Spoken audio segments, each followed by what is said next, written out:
বছর তিনেক আগে ঢাকঢোল পিটিয়ে 7 লক্ষ টাকা ব্যয় করে শ্মশানে তৈরি হয়েছিল চুল্লি, কিন্তু পরিকল্পনার অভাবে আজও তা পড়ে রয়েছে অব্যবহৃত অবস্থায়। আর এই ঘটনা ঘাটালের পার্বতীচক গ্রামে। নদীর পাড়েই চলছে শবদাহ, উঠছে দ্রুত চুল্লি সংস্কারের দাবি। 3 বছর আগে সরকারি অনুমোদনে ঘাটালের মনসুকার পার্বতীচকের শ্মশানে তৈরি হয়েছিল চুল্লি। খরচ হয়েছিল 7 লাখ টাকা, অথচ 3 বছর ধরে সেই চুল্লি পড়ে রয়েছে অব্যবহৃত অবস্থায়। অভিযোগ, পরিকল্পনাহীনভাবে তৈরি হয়েছে ওই চুল্লি, তাই ব্যবহারের যোগ্য নয়। অতএব নদীর পাড়েই চলছে শবদাহ। কিছুই কাজে হলো না। এটা কি বলেননি পঞ্চায়েত সদস্য বা অন্যদেরকে? কি বলাচ্ছে বারবার, যখনই দেখাচ্ছে তখনই বলাচ্ছে পরে হবে এটাই করছে।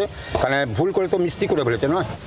2020-21 অর্থবর্ষে ঘাটাল পঞ্চায়েত সমিতির তরফে তৈরি হয়েছিল ওই চুল্লি। উদ্দেশ্য ছিল ঝুমি নদীর ধারে দেহ পোড়ানো বন্ধ করা। তবে 3 বছর কেটে গেলেও পরিস্থিতি বদলায়নি।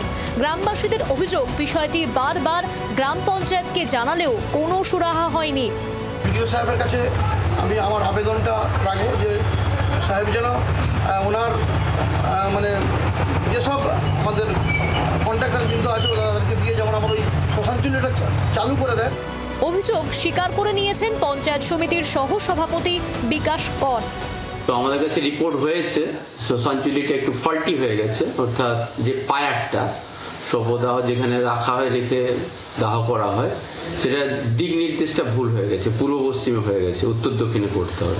এটাকে আবার চেঞ্জ করে উপযোগী করা যায়। 3 বছর ধরে উপযোগিতা নেই, ব্যবহার হয়নি।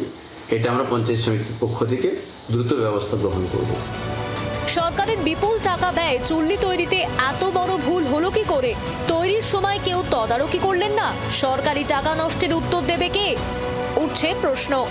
পশ্চিম মেদিনীপুর থেকে চম্পক দত্তের রিপোর্ট, জি 24 ঘন্টা।